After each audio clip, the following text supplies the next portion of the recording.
to the girl who lets me shave her head.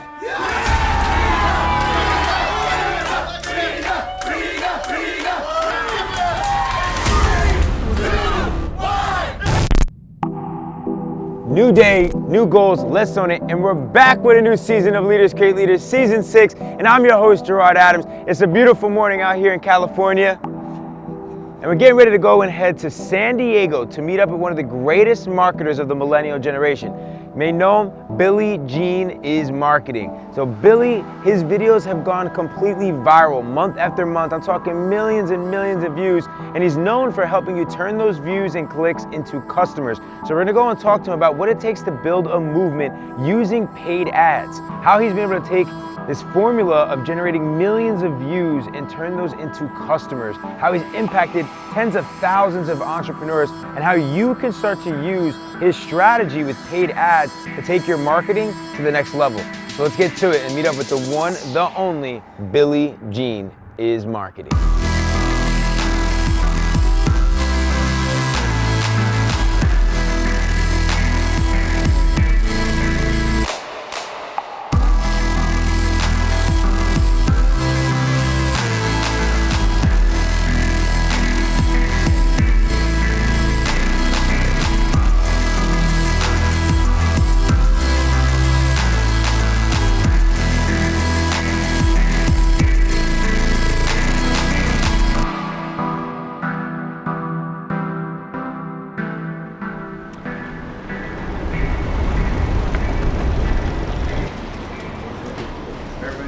Guys, we're here at Billy Gene Marketing's office. Let's go. Right. Nice to meet you. Nicole, so nice to meet you. Hi. Nice to meet you. I'll give you a hug. Oh, nice to meet you. I'm Rena. Nice to meet you. Hi, Stephanie. Yes, Nice to meet you. Hello. Hi, I'm Karen. Hi, Nice to meet you. Nice to meet you as well. Hi, I'm Katya. Hi, Katya. Gerard. Nice to meet you. The whole squad team. I love it. I love it. I love this culture. I love seeing everybody work together. What? There's more upstairs. Oh, dope. I can't wait. I can't wait. Man, it brings me back. When I first arrived to Billy Gene's headquarters, it instantly inspired me. It reminded me why building a company culture that feels like a family, that's creative, and yet still gets shit done is so important. Billy Gene has scaled a membership platform for early-stage entrepreneurs looking to understand how they can scale their business using content and paid advertising.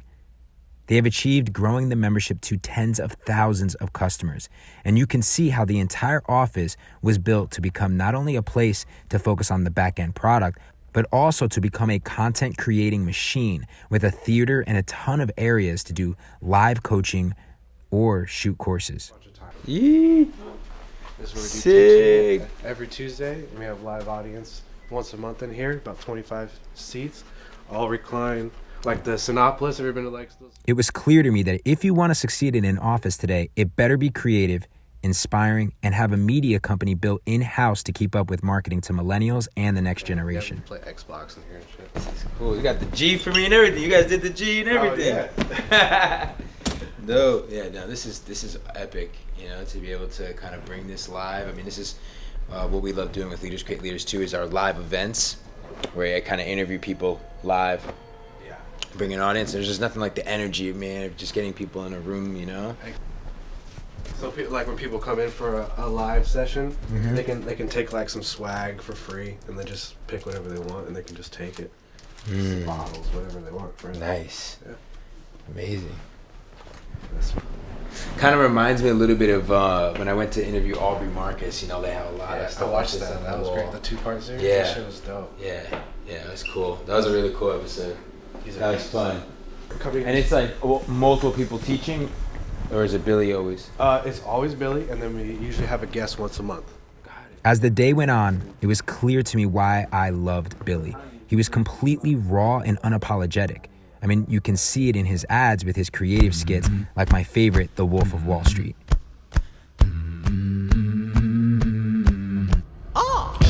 That's the sound of opportunity knocking. Some entrepreneurs will skip this ad because they're allergic to opportunity. But not you. You're smarter than them. You know the consequences of not using social media advertising in 2017, and that's why you're still here listening.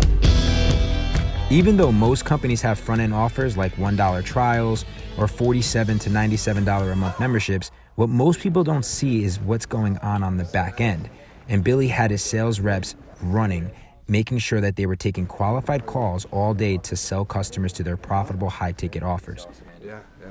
And this is our sales team right The here. goal is to build a full ladder of products to reach entry-level customers at low ticket prices and walking them up into your high-ticket offers.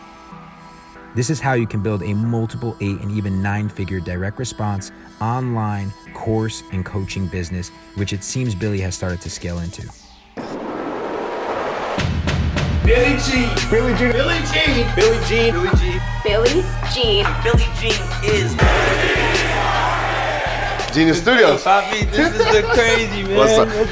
I feel like for years I've been stalking you online and like hearing from mutual friends. You know what I mean? Yeah. And like finally we link up. What's up, everybody? Man, Hello. you're better looking What's in up, person. Billy? I'll take that. You're just as good looking. That's what they say to me. Man. Shit, man. Looking fly, bro. I was like, usually I'm basketball shorts and t-shirt. I'm like, nah, this motherfucker's always dressing fly. Like, let me put some clothes. I'm not about to let you stun on me. Like I wasn't gonna have it. So how'd everybody treat you when you came in? Oh, like family, man. It just reminded me, you know, like back in Elite Daily when we had a very similar vibe, you know, and it was just like my ride or die team and family and every day. How many employees did you have? 200. Wow. Yeah, but it was like a room like that and everyone was together. But then eventually as we grew, we ended up having departments like you have, you know, but we started with like one small table with like 5 people, just us. Started in my apartment. Wow. You know, and I had just gone freaking like basically broke. I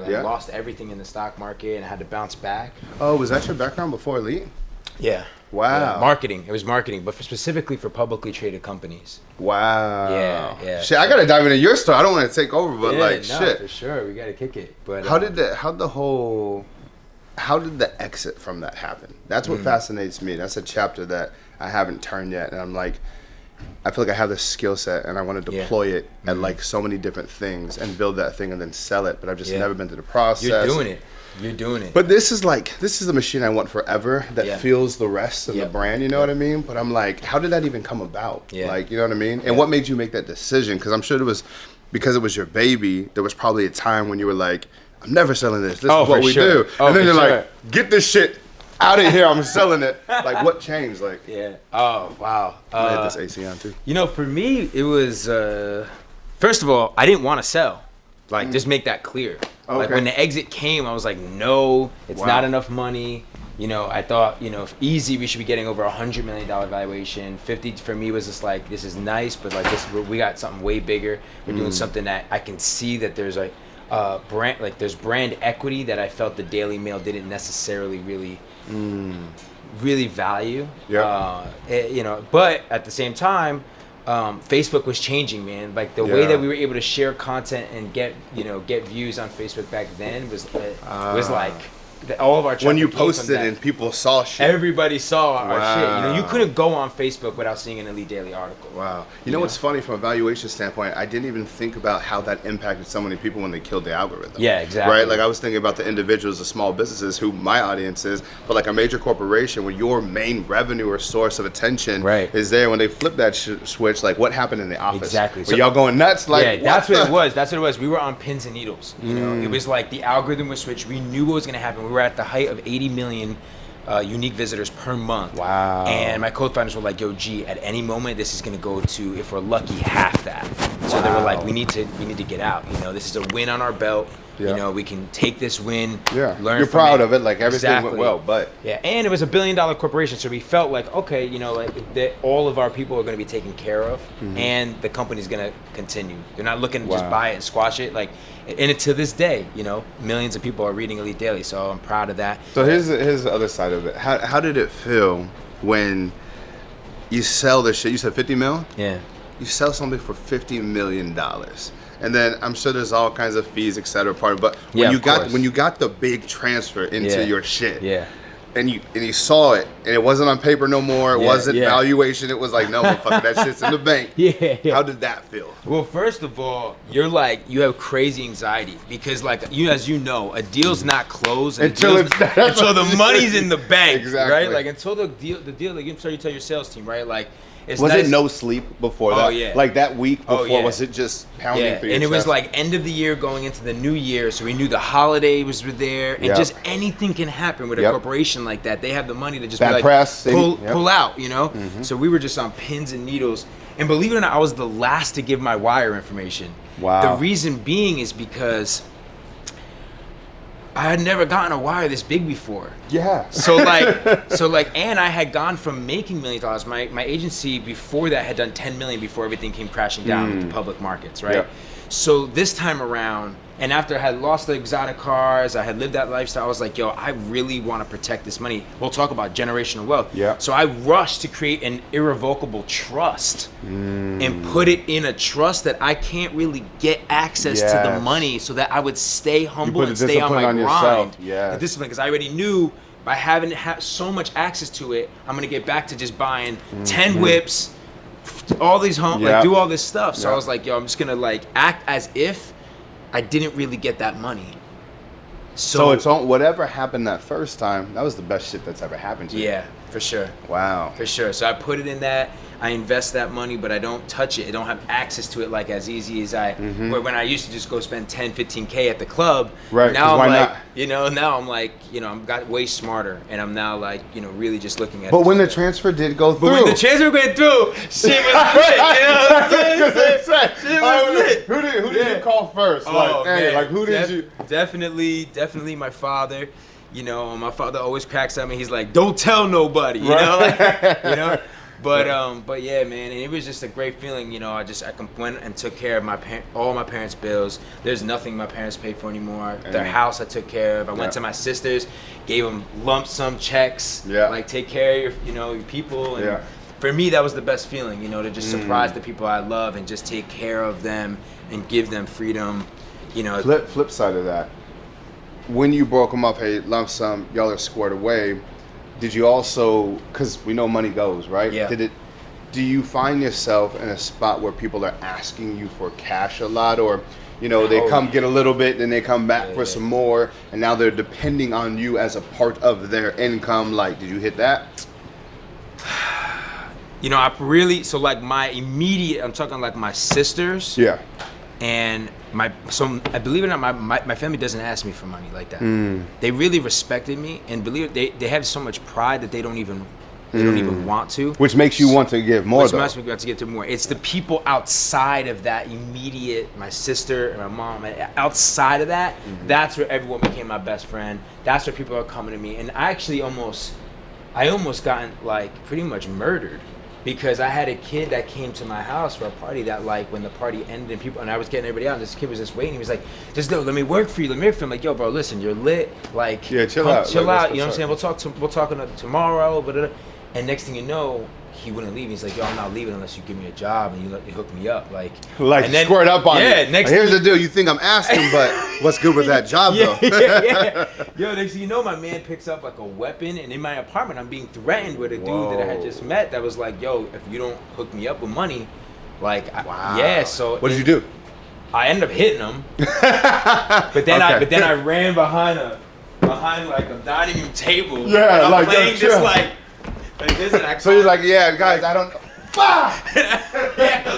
Say some shit again. What kind of job do you want? Exactly. Say what kind of job you want? And then I called the police, man. Yeah. Yeah, but that was pretty crazy, man. Yeah. And now I just protect my circle, man. I really protect my circle. It's crazy, but how did you really get to see, who's. Because for me, you know what it's like? I heard this analogy, and this is what I love. This is an amazing analogy for any entrepreneur that's listening to this. For me, I'm Latin. I grew up Spanish. I love piñatas. It's your daughter's 4th birthday, right? God bless her soul.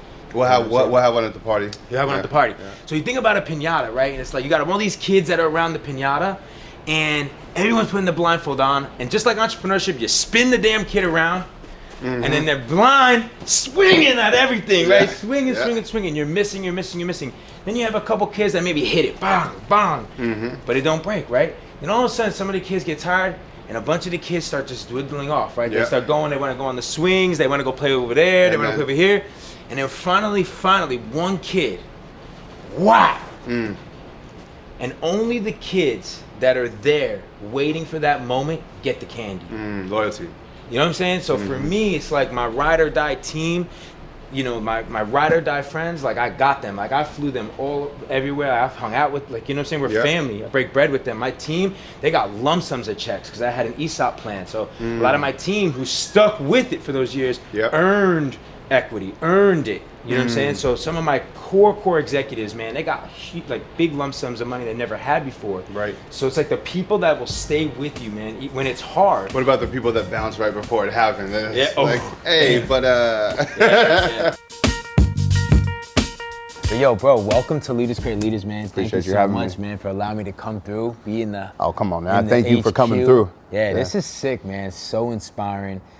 Just like getting the tour and just seeing, you know, the come up and seeing what your team and you as the leader have built. And it's just like, I still feel like you're just scratching the surface, but the growth that I've seen in you as a brand and as a leader, thank you, brother, and as a business owner over the last 3 years is really, really spectacular. And the thing that I love about you more than anything, bro, is you really don't have ego. Like you do, but in a healthy way. Like you're like all about flexing, but you're like, you own it. You know what I'm saying? You're not just like I'll own all the horrible shit too. Like I just put my shit out there, like I'm not, you know. And like 3 years ago, you know, I was going through, you know, seeing you, and a lot of people won't share their shit, right? They're like super protected, but you took that phone call with me, man. You opened up all your doors to me. I mean, guys, he gave me all the logins. Like, yo, check out all my shit. Look at it. Like, any ways that our team can help you and support you, would, you know, he just like offered all of that. And there's not many leaders out here that would do something like that, right? Like people, you know, I think to me, what I call that like the mudita mindset. And the mudita mindset is the Sanskrit word, which means that you genuinely have the joy of seeing success in others without envy. And I've been through a lot of shit in my life where like people have envy, you know, ego. They want to just kind of like, you know, they're not about supporting really other leaders. And we are in a small world, man, and you supported me, man, so I appreciate that. No problem. I thank you for saying that. That's so interesting that you said that, because to me is, I guess you just brought something to me that I never really realized, but like I actually do get envious all the time, but not in the traditional way. Most people get envious and then it leads to like anger, wanting to get ahead of them. I actually get fueled by it and get excited about it. Like even you leaving here today, I'll be jealous about like 17 things, and I'll tell them in the back was like, this motherfucker. He done already sold this shit for 50 million, and I love it. And as opposed to like being mad at, I'm like, man, I love that feeling right there, because you gave me that drive, and it's my fucking feel. So whenever I meet anybody, everyone you'll ever meet will always do something better than you, right? Like they will always. And I try and find out what those things are and learn, you know what I mean? And help where I can. And I've never felt like if you're successful, it has anything to do with mine. Like it will not change me. So why would I be jealous when we can both win together? Right. You know what I mean? And help each other do it faster. And so I love being fucking jealous. I love it. Like I saw Kevin Hart's documentary on Netflix. You see that joint? Not yet. Dog, watch it. But I was jealous the whole time. And then you know what I did? I stayed up all night working. Word. Like you know what I mean? Like I love, bring on the jealousy. Right, you know? right. No, My girl I may feel say you. something different, but you know. Yeah. I feel you. So like, for you getting started, so like entrepreneurship in general, just take me back. Like when did you actually get inspired to become an entrepreneur and have the belief of like, yo, you know what? I just, you know, I see the painting upstairs. You were just like, boom, like breaking through college. Yeah, great question. Take me there. I don't think I ever fell in love with entrepreneurship. I don't even know if I really knew what the fuck it was for a while. But where it happened for me is when we were younger, and both my parents grew up on welfare, like nobody was successful. Like I told you earlier, like if you were successful, that means just you were surviving, no one was thriving. So then fast forward, my parents put me in private Catholic school my whole life. I go to good schools, etc. I go to University of San Diego. When I'm at the University of San Diego, for their privacy, I won't say their things, but I meet some of the wealthiest people in the world. Go to their houses, befriend them, etc. And I'm like, y'all got it. a stack of cars, like you pull in, and then there's a rack with a car on top because you don't drive it that much, and then you bring it down, like, oh shit, you can see the entire beach? Oh, you mean you press a button and the glass comes down, you can walk through that? And I'm seeing all of these experiences, and I go, people live like this? That's just not just in a movie, this is real. And then I meet them, befriend them, and I go, wait a second, you're literally no different than me. You're literally no different. But when you're growing up, you don't realize that. It seems like we're in two different worlds. And that is what sparked entrepreneurship, is I saw the result, the conversations that they had with their parents, with their friends, their family. And I'm like, I want that. And then you start reverse, engineering. Well, what were they doing to get it? And they almost always own something. Yeah. They owned a company, they owned this and da-da-da, like some sports and shit, but like a lot of it was just they were into business. And that's why I became an entrepreneur, is because I got to see, I have perspective tattooed on my wrist, and I have the word vision tattooed on my wrist because of this. And I got to see I got them in college, like right after. I got to see two completely different lifestyles. Right. Really poor, infused with, survivalist mentality. Prison, drugs, survival mentality, super wealthy. Like, still had their own set of problems too, don't get it twisted. But I just said, I have a choice right now. And I only knew I had a choice because of the position my parents put me in. And I just said, what do I want? Okay, so how do I get there? And that was the entrepreneur thing. But my dad was always in sales. And he was really fucking good, and he taught me how to be good. So I didn't know entrepreneurship, but I knew sales. Ooh. So for me, the mentality, like I'd go to the library at the end of the day and just brainstorm like what business ideas I could do. But I never said like, what products changed the world? And the normal thoughts, I said, what can I sell the shit out of? Because that's what I knew. Yeah. So for me, entrepreneurship was not entrepreneurship, it was sales. Right. And so from there, I started a mobile oil change company. This is long story short, because my uncle had a mobile detail car business where they go to people and wash their cars up in Rancho Santa Fe. So he was doing like billionaires' cars and stuff. So he let me work with him a little bit after college. So I said, what else can we sell, Uncle Mark? Yeah. And I was like, well, what about oil changes? Nobody wants to go get their oil change. You're already going to the house. What if you can do oil changes there? He's like, yeah, that's a good idea. But he didn't want to do anything with it. I was like, fuck it, I'm gonna start a company. Called up my cousin. I was like, hey, how do you think about mobile oil changes? Because they're super in your cars. Like, that's brilliant. Let's do it. I was like, all right, cool. I'll sell this stuff. Called up my boy Ryan. I was like, hey, you know numbers and all that jazz. Like, you want to try it? And then that's what we did. SWG Mobile Oil Change Company. And went out of biz in like a year. You know what I mean? Like, and what I learned through that company, fast forward, is sales and marketing is the only game. Right. And through that business, going through the building and all that other stuff, I just realized the hardest part of the game was how do I get customers? Yeah. Like where do you make money from? And in marketing textbooks, they just talk about like price, product, promotion, and all these things, but they base the model off of Fortune 1000 companies who already have a customer database. And it's more about activating the customer database. When you have the people, what about when no one knows who the hell you are? Yeah. What about the small business when you're just starting, and once you tell your friends and family, you look up in the sky and go, what now? Yeah. That's what I got obsessed with. And at the time, Groupon and Living Social were just getting popping. And so we did that, and I'll never forget this. The rep who sold us on Groupon and doing it at first was like, yeah, here's the deal. You're not gonna make any money off of this deal at first, but you'll get the customer, and then you sell them other stuff. I hung up, I looked at my partner, and we died laughing. We're like, we're gonna discount our thing in half and then pay you to lose money? This is the dumbest thing I ever heard. And that's how ignorant I was. That's the whole fucking game. And I was just so far, like looking back, I just think like, man, I was so green. I did not know. And, but anyways, fast forward, that went out of business, ended up checking in people at 24 Hour Fitness. My parents found out I didn't graduate college. They weren't talking to me. Ended up living at the homies' houses. My car gets towed. It had all my shit in it. I was at square one. Needed to figure out a thing, so I got a job because I had to. Ended up at a call center, Ashford University, enrolling people into college, ironically, that I didn't finish. Making a bunch of days, fucking hated it, but I saw the power of the internet. So, longer story short, from there, what I did is my buddy, his dad had a company called Self Help Works, shout out to Self Help Works, and they had online programs that helped people quit smoking, quit drinking, whatever it was. So we started selling this quit smoking program online, and I said, hey, if we can use the online classroom format and take your content, maybe we're onto something. And that was the first time I ever got into online marketing, is trying to sell a fucking quit smoking course. Wow. And we sucked, was not good. We tried everything you can imagine, from call centers to anything. And then finally we did this thing called Facebook ads. And it worked just a little bit. And I got obsessed. I said, holy shit, I can make these ads. And by the way, if y'all know Facebook, those ads on the right column, that's all there was at the time. There was no news feed and video ads and all this other jazz. It was just the right column.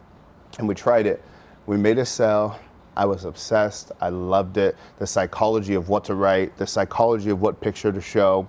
And then fast forward, had an agency 6 years, worked with some of the largest franchises in the world. They paid me money, I'd bring them customers, built out my team, moved out of my parents' house, did my thing, came to this office.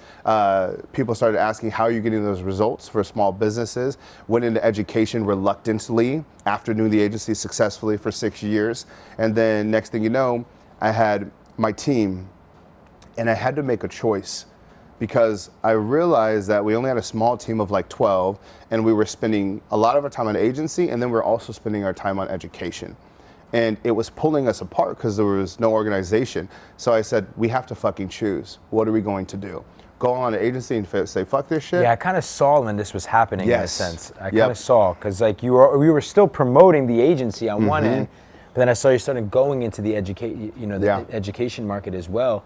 So like, was it like, were you A/B testing, or you were really just trying to conquer both? We were trying to conquer both, but I was failing and realizing it was, tiring my team out, where they just were starting to hate it because they're all over the place. And we couldn't do either one really good because we were focused on two different things. Right. So we had to choose. And I went This is back a and really forth. important lesson for all y'all. Dude, it was fucking, save yourself, choose one thing, right? So we chose, and ultimately, I looked at my emails, and I got to connect with my students, and they came in person. And the fucking impact that we were able to make on the education side at scale, right? Like on the agency side, you get to help people, and we had people in tears helping them there. It's fucking limited.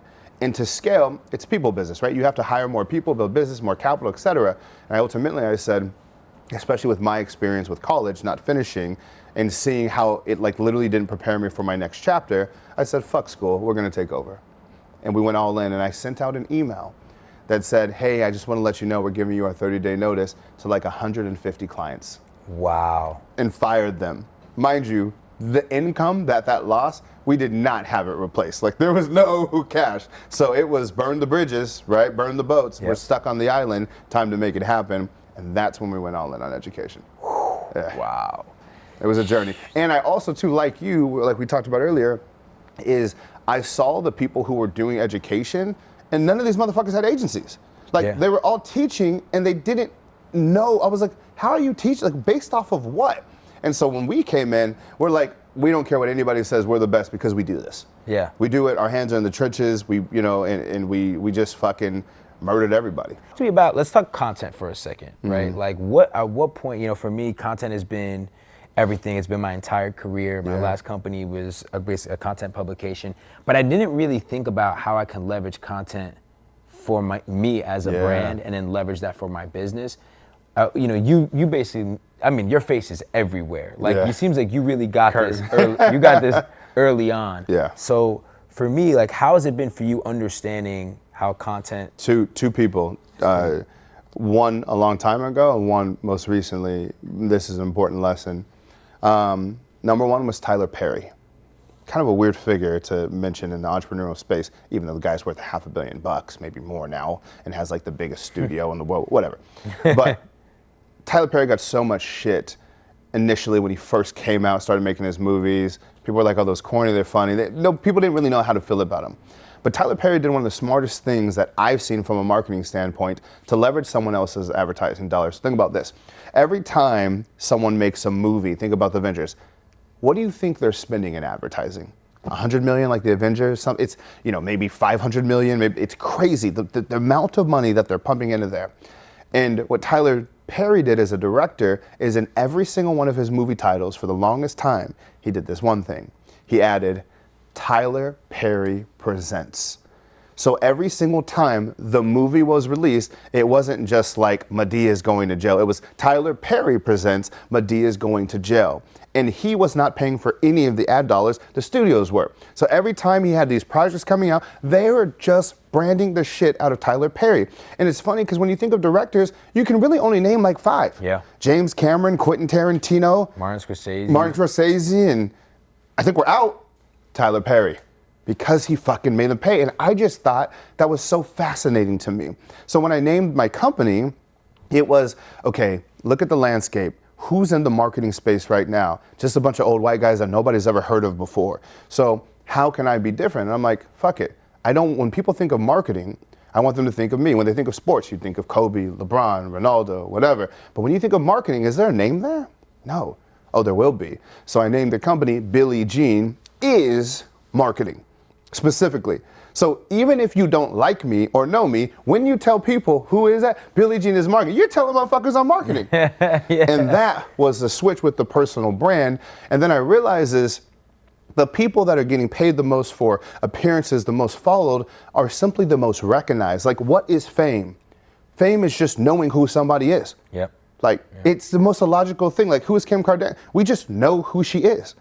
And she's worth exponentially more money than people. Or Kylie Jenner can literally create a brand and become a billionaire because people know the name and they recognize the face. And I saw that connection, and that's when I was like, Billie Jean Is Marketing, what's the logo gonna be? It's gonna be my face.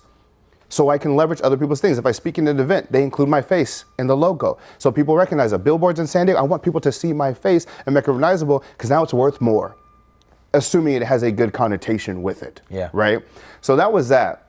And then, on the second part with the with the personal branding, the second person is Tony Robbins, and we're at his island, and he said something to me that really fucking hit, and he said it to the group, a group of 10 of us, and he talked about his content over the years, and some of his clients, etc.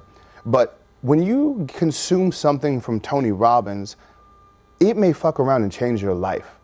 12 years ago, I was sitting in my parents' house watching a YouTube video. It was a Tony Robbins video about why people do what they do or something like that. I got hooked. He's the one who brought me into the personal development world. Right. Now, fast forward into time. Same with me. See, fast forward into time, 70,000 students later, my ripple is because of his ripple. Yeah. And the thing that Tony said is he said, I have an intimate relationship with millions of people. How do you do that? I thought about, what does that mean? An intimate relationship with millions of people. It's not just people knowing who he is, it's people like me, you, who created other things that go, we credit Tony Robbins. Yeah. He made an impact on your life, on my life forever, an intimate relationship with them. And then I said, wow, that's the game. He has audio tapes, he has videos, etc., but all of them change someone's life where they become the raving fan. The raving fan is about, you become a raving fan of somebody when they give you a fucking win. And he gave me a monster win. He gave you a monster win. He's given the CEO of Salesforce a monster win. I mean, it's like, I think it looked like just Conor McGregor, right? Conor McGregor. He's like all these, I'm like, wow. So for me, with my content, and over the last year, we put our shit to $31 for everything I've ever created. Right. Take it. Here, take it. Everyone just take my shit. Because if I can get you the monster fucking win, you're gonna ride with me for life. You're gonna build the movement. You're gonna build the movement. And now for me, I don't have Tony Robbins' skill set, right? I'm not gonna look into your soul and tell you like how this. However, I can teach you how to fucking make more money so you can empower your family, which forever make you love me. Right. So my thing is, Billy, don't just educate, don't just be known, be obsessed with getting people that fucking win. Yeah. If I can get the masses fucking wins, that's where the movement is created. Yes. And with the marketing side, it's like my ripple is I help a chiropractor get more customers. He saves lives and helps people walk. Right. Right? I help the lawyer, do whatever, and like they help their clients, right? So that's why I'm obsessed with like the marketing position. Yeah. But yeah, those two things are the personal brand. Powerful, bro. Yeah. Powerful. Have you created a system? Like for me, it's been a process where like, it's been a process of figuring out how to create content at scale. I think you're doing it, at the highest level. I mean, you got this whole office is built for it. Yeah. But like, have you started to with your team or starting to implement, like, what does that system look like so that you can be efficient, and then also like make sure that you're also creating that balance so that you can be present with your clients, present with your team, present with your daughter. Those are dope questions, both of them. So one thing about my content strategy in particular is I want to go on record to let everybody know is I'm actually not that good at content, traditional content. Like if you go to my Instagram, I don't post nearly as much as I should. Like I fucking miss days, I'm inconsistent. I mean, my team literally has to push me like, yo, you need to post. Yeah. And people are like, that can't be true. No, it is true. When you see me online, if you see me, our ads have now been seen over 600 million times. When you see me, it's because you're seeing a recording. It's like somebody out there watching an episode of The Fresh Prince of Bel-Air. Like, Will, you did not see Will. Will was not sitting there feeding you content all the day. Like, it's just the networks are running his shit again and again and again, and people are still consuming. So my content strategy, and this is why I love advertising, is because I can take my greatest hits and I can just put my greatest hits out to people, and it goes all the time, 24/7, around the clock, without me doing anything. Yeah. Right? Like, I didn't create any content for the day. You're just seeing my greatest hits collection in a sequence that we're telling you to see it in. And I'll give you a great example of how that's come full circle. So, we share a mutual friend, Ed Milet, right? Shout out to Ed. And the interview that I did with him, I saw the ad. It's on my YouTube channel. Literally. I was like, Billy's advertising on Leaders Create Leaders. It's perfect. Dog, and it was, and the reason why I chose that, because I've done a lot of interviews like you, right? And that was the most highly reviewed piece of content that I've ever put out. Yeah. And I was like, wow, I just thought it was an interview, but like, look at the feedback was crazy. Same with me on Ed's show. I mean, I'm getting people constantly buying my products. I guess he knows how to bring out the best. I guess that's what he does, right? Great. And fucking, dude, I was just like, okay, that interview's there, and it did really good, and it helped our brand a lot, and we killed it, and I loved the position, the perception, everything. So what should I do now? Just fucking leave it there and just let it collect dust? So I was like, this year, I said, what was our best shit of 2019? We made a spreadsheet. Every piece of content we've ever created, we scored it, 0 to 5. 5 is great. We went through the 5s and said, okay, if we're introducing ourselves to somebody for the first time, what do we want to show them? Yes. That was on the list. I said, okay, let's run it as an ad, and let's do one thing. At the end of it, say, by the way, if you found this helpful, here's all my courses for $31. Right. We run the ad, it works. We're basically breaking even for a spend for the course. So now I'm spending $31, I make $31. I spend $31, I make $31, but every time I'm spending $31, I'm getting another 50,000 people to see it, or whatever the hell it is, right? Like, or the 5,000, whatever the number is. And I'm just doing the cycle again and again. I'm just getting the cash from there and putting it back out there. And now that ad on Facebook's seen like 1 or 2 million times in like a couple of weeks. And I'm reaching all these new people in the way that I want to be. Right. Right? And that's the game. It's just to take the fucking good shit. Think about how much content you have. You probably have some shit that made people cry. Thousands, that changed their life. thousands of posts. Put an ad for it and make a small offer to cover the recoup and let it fucking go. So this is interesting, right? Because there's so many people, so many of my clients that are all worried. A lot of people come to me and they want growth. Like, people want 1 million followers. And I'm like, it's over. Like, the algorithm is over, it's right? Different, yep. But what's interesting is you can still be seen by millions of people by using this strategy. So, like, what's your take for those that are watching that, like, don't have that huge following, but still can make $1 million? Oh, shit. You don't need the following at all for the $1 million. The $1 million is like, they are completely independent, a period. And I'll address that in 2 seconds. You bring up a good point, because the following, people do fall in love with the following. It's the vanity metric. It's the one where, actually, let me break this down, because I think this is important here. The following does matter. So I'm not sitting here telling people the following doesn't matter. It does, because we're human beings and we judge people. Yeah. If you search somebody, and most people are not going to go in depth to look you up, they're going to look at the fucking following and they're going to be like, oh, this person's whack because they don't. It is how people think. That's what customers are thinking. So from a reputation standpoint, like, it is important to have a following. However, be careful just to have a following, but then no one's engaging on your shit. That's even worse. Yeah, you know what I mean? Right, Don't get it twisted. There's an element. So even with me, right, like, we only have like 150,000 followers on Instagram. I can run ads and get that shit going in a second. It hasn't been a priority. I'll probably do it this year. But when people look at me, if they don't know me, they're like, oh, he's not doing that much. They don't realize that we have one of the biggest entrepreneur audiences in the world. It's just behind scenes and email lists and text message and pixels and all that other stuff, right? And so don't be confused by the following because it only means so much. Now, having said that, the $1 million part. Truth be told, with advertising right now on social media, motherfucker, you don't need a website. You don't need anything because you literally can take out a cell phone right now, film a video, tell Facebook who you wanted to show it to, and there you go. I'll give you a great example, and this is like a little far-fetched, but right now if you take out your cell phone and you make an ad and say, hey, what's up, my name is John Doe, and I'd like to sell you this for $1 million. Well, if you run an ad and someone buys it, you just made a fucking $1 million. Like, it's that simple. Now, is someone gonna buy that $1 million things from you? It depends. If you have something worth $1 million, do you sell private jets? You see what I'm saying? Like, I don't know. Like, that equation is what changes the whole thing. But making $1 million is literally about making offers. Like, money is just asking people to buy your shit. The reason why I love paid ads is because I know if I spend 30 grand today, I can ask 1 million or 2 million people to buy my stuff every single day. You know, right now, if you're watching this and you're looking at your bank account, I will ask you one question. When I come in and consult in business, first thing I ask, how many people did you ask to buy yesterday? How many people did you ask to buy last week? How many people did you ask to buy last month? And if your answer is like 0, 1, 2, 5, etc., then what are your chances of actually hitting your financial goal this year? Right. You won't. And that's why paid ads is important. Because while I'm sitting here and while we're spending time together, I got fucking a bunch of ads right now asking fucking people to buy. Period. The amount of money you make is directly correlated with the amount of offers that you make. That shit will never change. It's business 101. Never forget it. So like, it's important to be posting organic content. It sounds like more than anything to see what's going to perform the best. But what's even more important is like targeting and ultimately not sitting back. Because I know so many people, including myself, that like we're obsessed with organic, posting all that time and energy. But then they don't run ads asking people to buy their products. Right.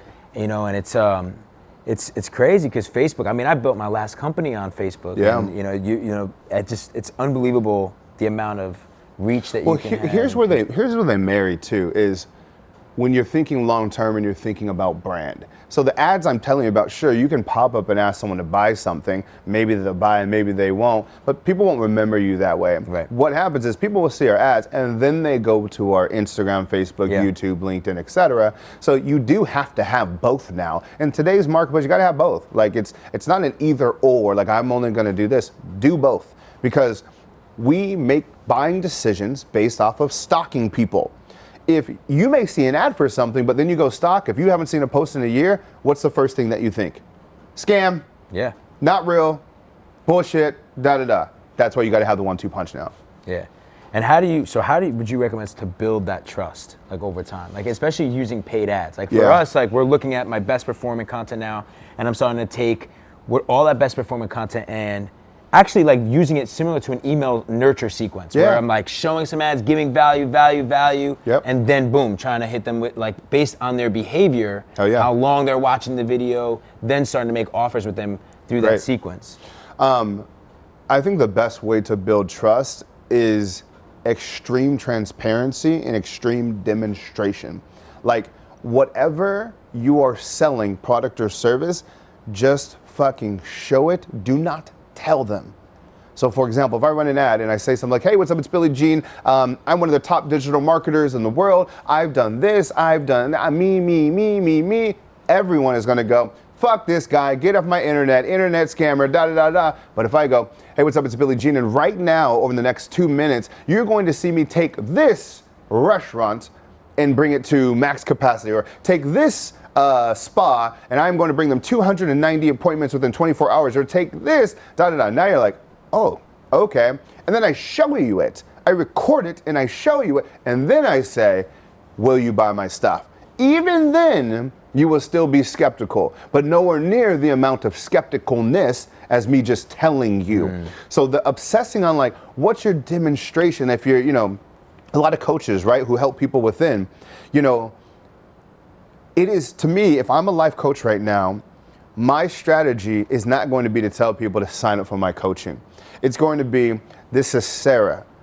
We just talked for the last, 22 minutes about how she's going to get through her divorce or whatever the transition is. I want you to be a fly on the wall and just listen. If you've had a situation like this, just listen. And if you find it helpful, let's me and you talk. Show the win. Yeah. Wow. Show the fucking win. Strong. That is the whole game. You know what I mean? Like, fucking, you're a painter.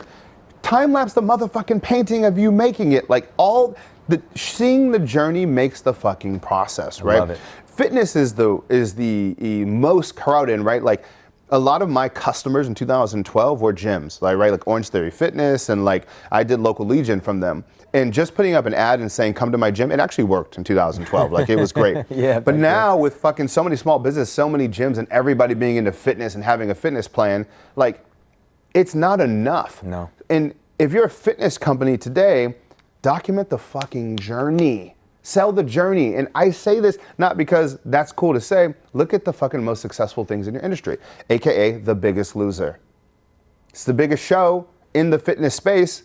Everyone ignores that. And what do? They show the transformation. Right. Take 10 people in your gym, document their journey, share about them, show the progress. Turn that into a video ad and say, this is what happened to Sarah. Wow. You know what I mean? And then it doesn't become so much about the before and after, because a lot of these websites, they don't like you showing the before and after, they disapprove it. But the during, show during all day. Show during all day.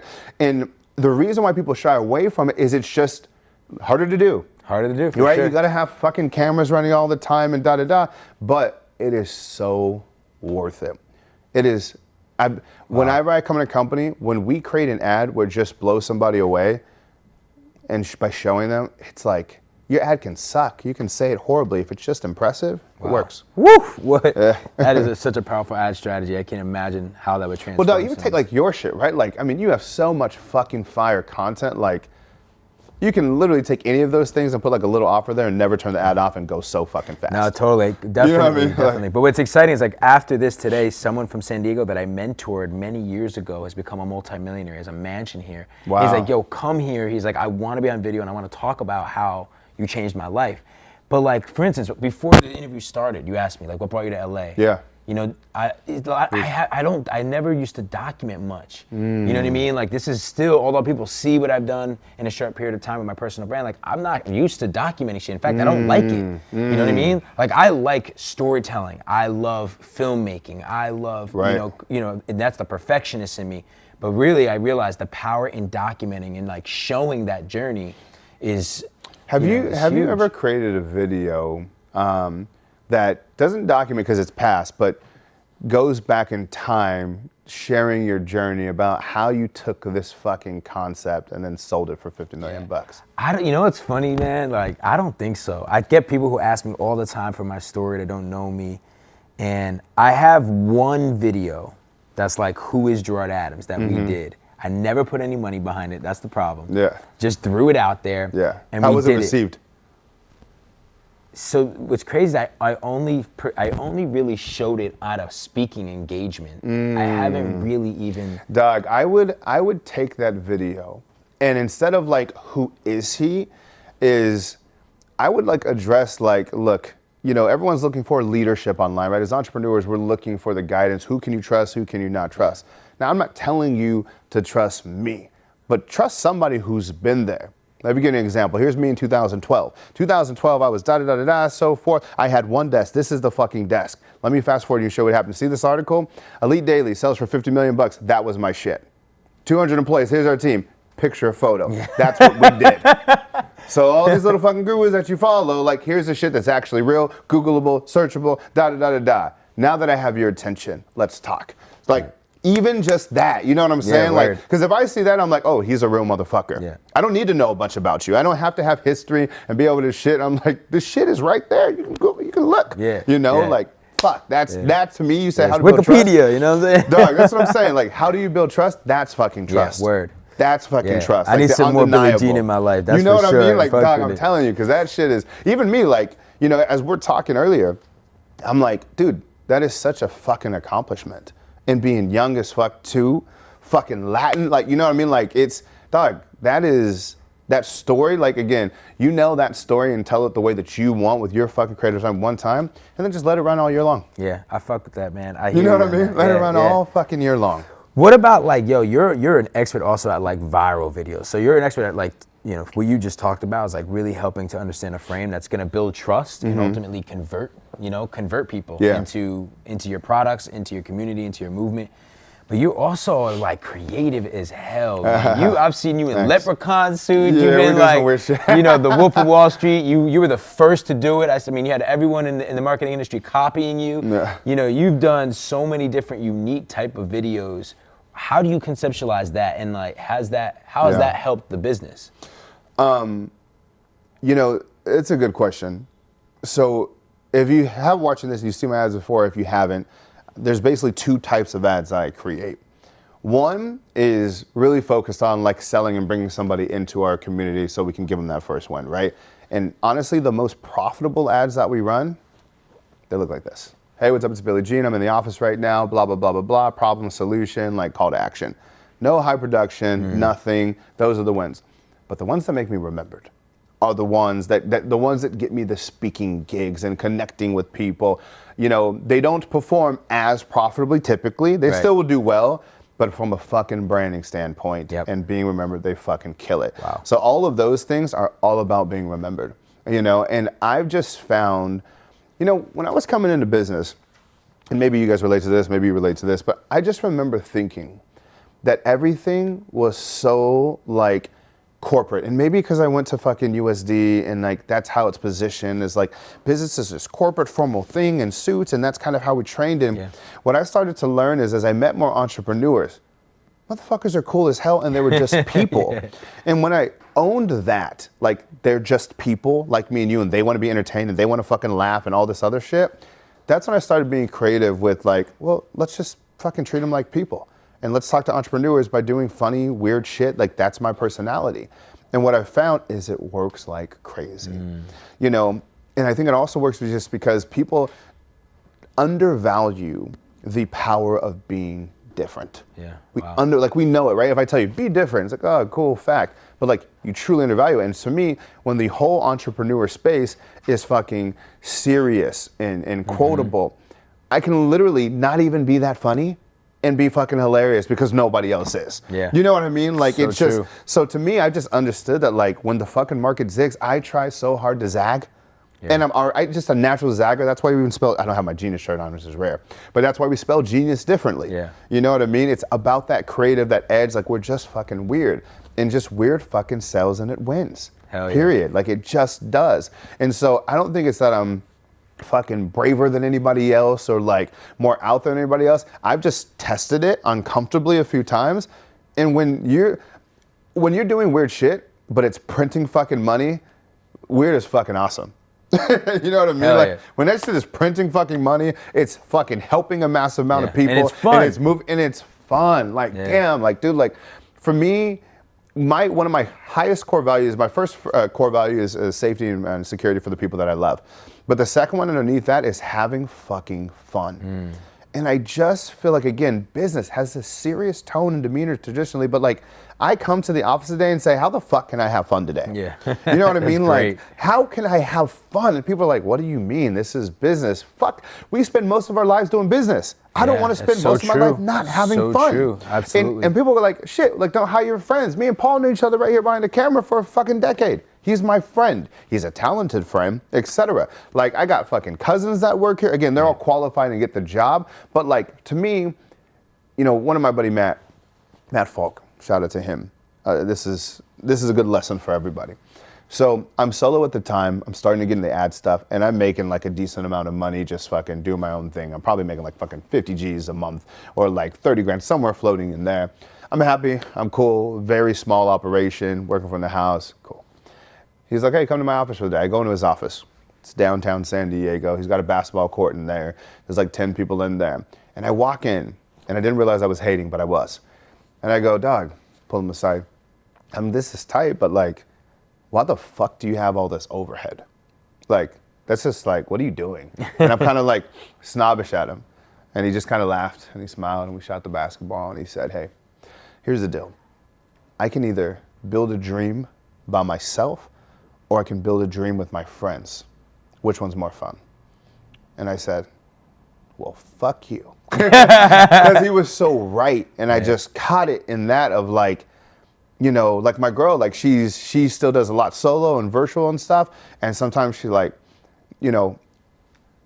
questions like if this is what she used to be doing. And I'm like, you're doing it by yourself. Yeah. You do anything about yourself long enough, you're gonna question if you're doing it. Like you gotta like sometimes I'm not feeling it, and then I come the team is hyped, and then they feed up me, and you'll know better when you had 200 people. Share some of the thoughts that you had with that. Well, no, just in general, what you're saying is interesting because like I've been the solopreneur and I've been the entrepreneur who's built a company of 200 employees with my team, and yeah, man, like the amount of fun I had with those people. But here's what's interesting is that in the beginning, I got judged. The same way that you judged your friend in the beginning, like my own girlfriend was like, what are you doing? With your, like, you have these 2 interns that you brought on your team, you're helping these people, and people won't necessarily even understand, right? And that's just part of the entrepreneur journey, but a lot of people didn't understand, what I was doing and how I was building out this team and they just didn't fully, people were judging me like, yo, how are you even gonna build a media company? What background do you have in understanding what it means to really build a media company? Yeah. And people judged me, but I had so much fun. We created such a culture where we allowed people to like, basically just be themselves. Like dress they wanted to dress coming to the office, like play video games, like shit. If they wanted to stay late and smoke a blunt in the back with like a Buddha, like we let them do that, you know what I mean? Like we had, Pizza Fridays. We brought speakers in to teach them things. Like we made it, we genuinely cared about their goals, who they were becoming, and just like everyone, there was a family, you know what I'm saying? It was a family People mentality. ask, they say, how do you build a culture? Have fun together. Have fun together. Like literally create moments where you're fun together. The team just last week, they took a trip up to Big Bear and a bunch of them went and they had fun and they snowboarded together. And it's like people who hang off the field together, when they're on the field, that chemistry shows up. Yeah. And it also too, in regards to customer retention, like my main team who's been with me like 5 years ago, 6 years ago, we're all right here. You know what I mean? Yeah. And we've learned and you that, take care of them. We take care of them. And, as we've grown, like, it's still hard. Like the newer people that we've hired, we've lost some people, we've let some people go. But not experiencing as much together and not hang out as much together, there was not the same bond as there is with our initial core. Right. And as a leader, I should have done a better job of extending that to the newer people coming in, and I didn't, and I learned that. And I realized that I never taught, like I kind of learned how to hire people. Yeah, talk to me about this. What are the tips that because you're at that stage now where a lot of entrepreneurs want to break free from being a solo entrepreneur. Yeah. Maybe they have that virtual assistant, maybe they even have a team of like 2, 3, 4, 5. To really scale to that next level like you have. Yeah. You have a core team here. Yes. You've hired, you fired. What would be some tips that you would give someone that wants to be that leader and build a team? You have to, a few things. Number one, simplification is everything when it comes to scale. And when I say simplification, like, this, but like repetition. If it can't be repeated, it cannot be scaled. And what I mean by that is what happens for most solopreneurs is you have this thing and you've been doing it for years and you finally start to break through, you get some customers, et cetera, and then you try and hire someone. But when you hire somebody, you really just bring on somebody to help.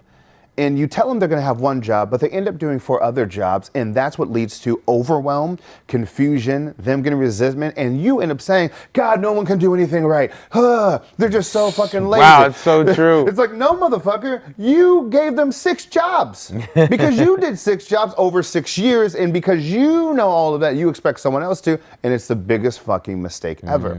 And then the second thing that people do is they go forever in this cycle between getting the customer, selling the customer, and fulfilling.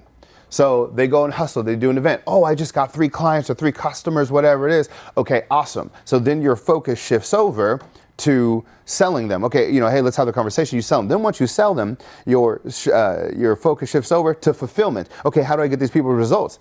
Here's the problem. While you were switching over, you forgot to do the other things. You were fulfilling, you didn't fill up the pipeline again. You weren't closing. And you keep going back and forth year after fucking year. You know the quote they say, I've been in business for 10 years. Have you been in business for 10 years or did you repeat the same year 10 times? Wow. And that was like the thing I realized so many small businesses, that's the lane they get stuck in. I need customers. Okay, I'm gonna fill for you. Oh, fuck, I'm running out of money here. Customers. Now this person asked for a refund. Now you know what to do. You're tight on money, it's fucked. So to hire a team, you have to literally itemize out each job that you're doing and call a spade a spade. And the first one that you fulfill is the one that's taking up most of your time. So as you grow and build the thing from the ground up, you're going to need to hire out the thing that's sucking your time. Most of that, it's going to be the fulfillment. Your first hire is probably going to be someone to do the thing and be able to deliver great results and keep that quality. There's number one. And then while that happens, you're still going to be doing the advertising and the selling, et cetera, et cetera, et cetera. Then the next thing after that is you're going to be the best salesperson in there, and your business is still going to be too vulnerable. So you need to have someone who is doing the advertising, AKA the marketing, to give you more opportunities. That's the fucking game there. So then they're setting up the appointments, et cetera, and you're just fucking closing all day. Your other person is fulfilling all fucking day. And then you can bring in the person who is going to do the sales. And we expect, this is important, all three of those jobs that I just laid out, they will not do as good as you. So you have to do such a good job by yourself and create such a good process that even they're not as good as you is still fucking excellent and best in class. Because what happens is, what business owners are most, like, I call it the resentment cycle. What most fucking startup entrepreneurs struggle with is the amount of money that they lose training someone else.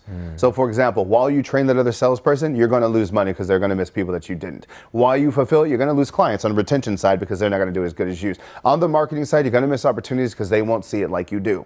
And you have to invest into them. The reason why most people don't want to do that is because you go through fucking hell and back for 5 years to get to that point. Right. So the idea of paying someone almost the same amount of money as you're making, right? Like in the beginning, like after your expenses, you're making the same thing. You're almost mad at them. Like, come on, why aren't you doing this? This is good. I did it. Fuck your resentment. That's what you signed up for. You got to get through it and realize, to build a team like you invested into yourself to make mistakes, you got to do the same for them. You have to. And then you will get past the point where you can start hiring experts. So now in my company, when I'm bringing someone on, I want someone who's already been there at other corporations, learned on their dollar, that can come in and bring the expertise, right? Like, but right now for most small businesses, especially under $1 million in revenue, the only thing there is to do is fucking advertising and sales, documenting and process. Like, And that's a wrap for this episode. Thank you to Billy Jean. I hope you guys found so much value. I mean, just spending some time here, I was so inspired, just seeing how he built the entire office, how he's building his movement, right? How leveraging his brand and using these strategies with paid marketing can allow you to not only build a movement and do great work, but like make tens of millions of dollars in doing it, man. It's just unbelievable what he's been able to do. And he's just having a lot of fun, like he mentioned. So make sure that you comment below. Let us know what you found valuable in this episode. Shoot a DM to Billy Jean. Leaders create leaders. Share this on your story. Tag me. Share this with your community. Let's continue to build it, and head to leaderscreateleaders.com and sign up to find out about some special offers and events that we have coming up. So also, I want to just say thank you for being a part of this community. And if you're listening to the podcast, please leave us a review. And I'm doing weekly giveaways where you can get on a FaceTime with me to get some mentorship and some cash prizes. So that's another episode of the one and the only Leaders Create Leaders Season 6, The Movement. Peace.